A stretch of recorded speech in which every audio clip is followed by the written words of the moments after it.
semuanya, kali ini saya akan membahas peninggalan Islam dan proses masuknya Islam di Indonesia. A. Peninggalan Islam di Indonesia yang masih bertahan sampai sekarang. Yang pertama itu ada keraton. Keraton adalah bangunan luas tempat tinggal raja dan ratu yang sedang memerintah ataupun menjalankan urusan kerajaan. Nah, di sebelah kanan adalah gambar Keraton Ngayogyakarta Hadiningrat yang terletak di daerah istimewa Yogyakarta. Contoh lainnya yaitu Keraton Surakarta Hadiningrat di Jawa Tengah dan Keraton Maimun di Sumatera Barat. Yang kedua yaitu masjid. Masjid adalah tempat ibadah umat Islam yang memiliki arti tempat sujud. Sebutan lain masjid di Indonesia adalah musala, langgar, atau surau. Gambar di sebelah kiri adalah Masjid Agung Demak yang terletak di Demak, Jawa Tengah. Contoh lainnya yaitu Masjid Sunan Ampel di Surabaya dan Masjid Kudus di Kudus, Jawa Tengah. Yang ketiga yaitu makam dan batu nisan yang ditandai corak Islam berupa tulisan Arab dan desain kaligrafi pada permukaan batu nisannya. Contohnya, makam Sunan Gunung Jati yang terletak di Cirebon, Jawa Barat, batu nisan makam Fatimah binti Maimun yang terletak di Gresik, Jawa Timur. Contoh lainnya yaitu batu nisan Maulana Malik Ibrahim yang terletak di Gresik, Jawa Timur, dan makam Raja-Raja Mataram di Imogiri, Yogyakarta. Peninggalan keempat yaitu pesantren. Pesantren adalah lembaga pendidikan Islam, tempat di mana para santri atau pelajar menimba ilmu agama Islam. Gambar tersebut adalah pesantren Ampel Denta di Surabaya. Yang kelima, seni dan sastra. Salah satu contohnya hikayat. Hikayat adalah kisah perseorangan yang diangkat dari tokoh terkenal atau berpengaruh pada masa hidupnya. Gambar di sebelah kanan adalah hikayat Hang Tuah yang berisi kisah kepahlawanan dari Panglima Kerajaan Malaka.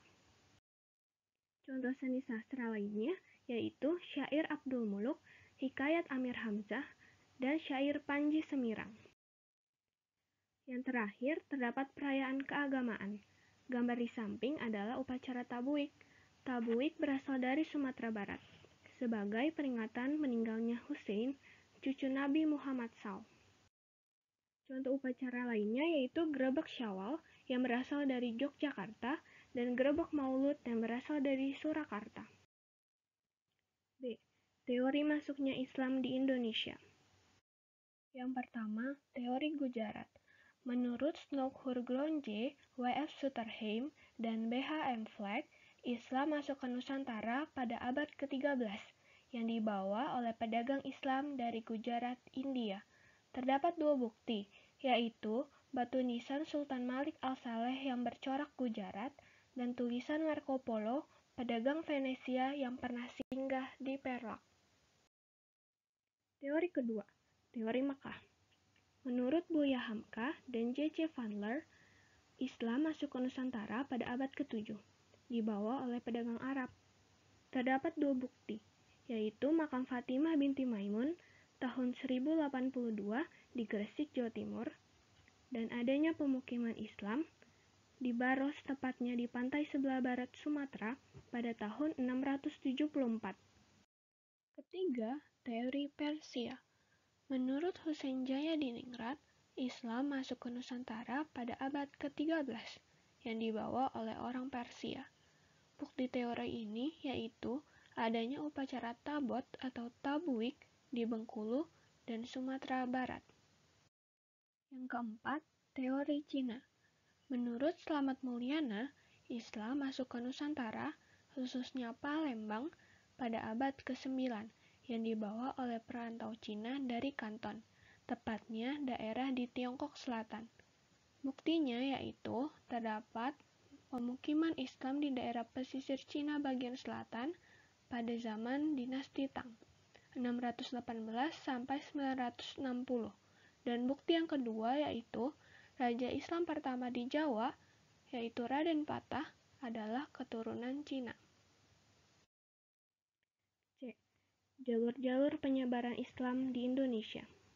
Yang pertama, yaitu jalur perdagangan, merupakan jalur utama penyebaran awal Islam. Menurut Tom Peirce, pada abad ke-7-16, lalu lintas perdagangannya sangat ramai. Pedagang Nusantara dengan pedagang asing saling menjalin kontak dengan adipati wilayah pesisir dan perlahan masuk ke lingkaran pusat istana. 2. Jalur perkawinan. Adanya perkawinan dari pedagang dengan orang pribumi, bangsawan, dan keluarga kerajaan. Syarat diucapkannya kalimat syahadat menjadi penuntun pasangan mengikuti Islam. Perkawinan dengan para bangsawan ternyata punya dampak yang lebih besar, karena jabatan yang tinggi lebih mudah untuk memengaruhi istana dan rakyatnya. Ketiga, saluran pendidikan. Saluran ini sangat efektif. Munculnya ulama dan mubalik yang mendirikan pondok pesantren. Di pondok pesantren, santri menimba ajaran Islam, kemudian mereka akan menyebarkan ajarannya yang sudah didapatkan ke daerah asalnya. Contohnya yaitu pesantren Ampel Denta dan pesantren Sunan Giri yang terletak di Surabaya. Keempat, ajaran tasawuf. Ajaran tasawuf adalah ajaran ketuhanan yang telah bercampur dengan hal mistik atau magis. Biasanya punya keahlian di bidang pengobatan. Ajaran yang masuk pada abad ke-13 dan berkembang pada abad 17 banyak dijumpai pada cerita babat dan hikayat. Kelima, saluran dakwah. Peranan 9 wali atau wali songo yang dikenal memiliki ilmu penghayatan tinggi. Ada Sunan Gresik yang mengawali penyebaran di Jawa pada tahun 1404 Masehi. Kedua, Sunan Gunung Jati yang menyebarkan ajaran di Jawa Barat. Ketiga, Sunan Ampel sebagai pemrakarsa pembangunan Masjid Demak. Keempat, Sunan Giri yang mendirikan pesantren Giri dan banyak santrinya yang berasal dari Maluku. Kelima, Sunan Bonang yang banyak mengubah karya sastra berbentuk suluk atau tembang tamsil dan menulis kitab.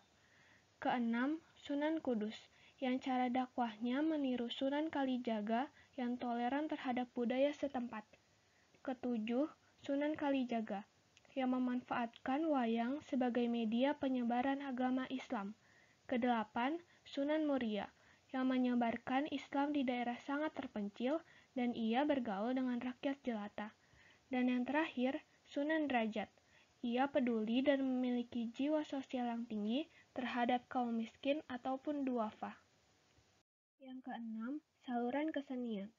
Seni sastra berkembang pesat dengan banyaknya buku tentang tasawuf, hikayat, babat yang disadur ke dalam bahasa Melayu. Terdapat wayang yang digunakan oleh Sunan Kalijaga, gamelan oleh Sunan Bonang, dan gending atau lagu-lagu yang berisi syair ataupun nasihat dan dasar ajaran Islam. D. Penyebab agama Islam mudah diterima dengan baik di Indonesia dan menjadi agama dengan pengikut terbanyak. Pertama, Islam tidak mengenal pelapisan kasta atau sosial. Hal ini terlihat pada sholat berjamaah. Kedua, untuk masuk agama Islam cukup mudah dengan mengucapkan 2 kalimat syahadat. Ketiga, ritual agama yang sederhana, seperti sholat, zakat, dan melakukan puasa. Keempat, penyebaran agama yang melalui konsep akulturasi, bersahabat, dan damai. Yang kelima, banyak tokoh Islam yang menyebarkan dan mengajarkan ajaran Islam ke segala lapisan masyarakat, contohnya Wali Songo. Oke semuanya, sampai di sini pembahasan kita mengenai proses penyebaran Islam di Indonesia. Terima kasih sudah mendengarkan.